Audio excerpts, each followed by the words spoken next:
लेकिन ये कर क्या रहा है यहाँ पे?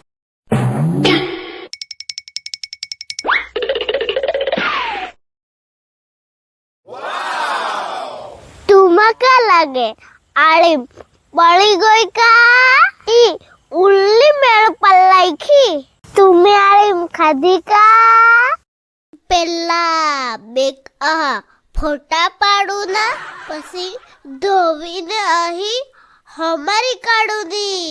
એક ઘંટા બાફુલાક થવું ના ને આદા લહાણ વાટી કાઢું ના વગરમાં ચામોઠે ને ચટણી લાખું ને એમાં બાફેલી આળી જીક આંબલી ને જીક લોટ લાખું ના આળી તે તૈયાર ચાલા ખાવ લાગ